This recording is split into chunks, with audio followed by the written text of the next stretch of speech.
ഏകാദശി ദിനത്തിൽ ഗുരുവായൂർ ക്ഷേത്രത്തിൽ വൻ ഭക്തജനത്തിരക്കാണ്. സുപ്രീം കോടതി ഉത്തരവ് പ്രകാരം ഏകാദശി ദിനത്തിൽ ഇത്തവണ ഉദയാസ്തമയ പൂജയും ഉണ്ടായിരുന്നു. അർജുൻ മട്ടന്നൂർ നൽകും വിവരം.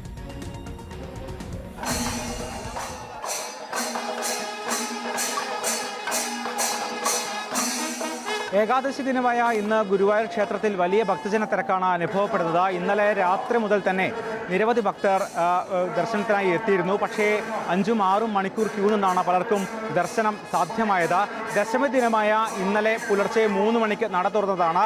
ദ്വാദശി ദിനമായ നാളെ രാവിലെ 8 മണിക്ക് മാത്രമേ നട അടക്കുകയുള്ളൂ. അത്തരത്തിൽ 53 മണിക്കൂർ തുടർച്ചയായി തന്നെ ദർശനം സാധ്യമാണ് എന്നൊരു പ്രത്യേകത കൂടിയുണ്ട്. മാത്രവുമല്ല, ശബരിമല മണ്ഡലകാലമായതുകൊണ്ട് തന്നെ ശബരിമല തീർത്ഥാടകരും ഗുരുവായൂർ ക്ഷേത്രത്തിൽ ദർശനത്തിനായി എത്തുന്നുണ്ട്. എന്തായാലും വലിയ ഭക്തജന തിരക്കാണ് ക്ഷേത്രത്തിൽ അനുഭവപ്പെട്ടുകൊണ്ടിരിക്കുന്നത്.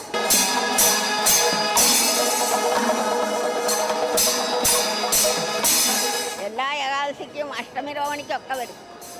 മാസം മാസം വരുന്നതായിരുന്നു. ഇപ്പൊ കാല് മുട്ടുവേദനയും കൊണ്ട് വരാൻ പറ്റണില്ല. ഇല്ലെങ്കിൽ എല്ലാ 30 വ്യാഴാഴ്ചയും വരും. വന്നിട്ട് തന്നെ നല്ല തിരക്കായിരുന്നു, നല്ലോണം ബുദ്ധിമുട്ടി. കഴിഞ്ഞ കൊല്ലത്ത് അത്ര തിരക്കില്ല. ഞാൻ 3 വർഷമായി ഇപ്പോൾ വരുന്നു. 6 മണിക്കൂറായി. നല്ല തിരക്കാണ്. ഞങ്ങൾ 12:30 എത്തി രാത്രി. ഞങ്ങൾ എല്ലാ മാസവും ഞാൻ വരും. എല്ലാ വർഷവും ഏകാദശിക്കും വരും. ഭയങ്കര സന്തോഷം ഇവിടെ വരുമ്പോൾ. അകത്ത് കയറി ശിവേലി ഭഗവാനെ എഴുന്നള്ളിക്കുന്ന കണ്ട് അത് മതി. ഭഗവാൻ വെളിയിൽ ഇറങ്ങിയില്ലേ ഭക്തരെ കാണാൻ. ഗുരുവായൂർ ഏകാദശി, തൃപ്പയാർ ഏകാദശി, സ്വർഗവാതിലെ പത്മനാഭസ്വാമി ക്ഷേത്രം തൊഴാൻ പറ്റിയ ഭാഗ്യം.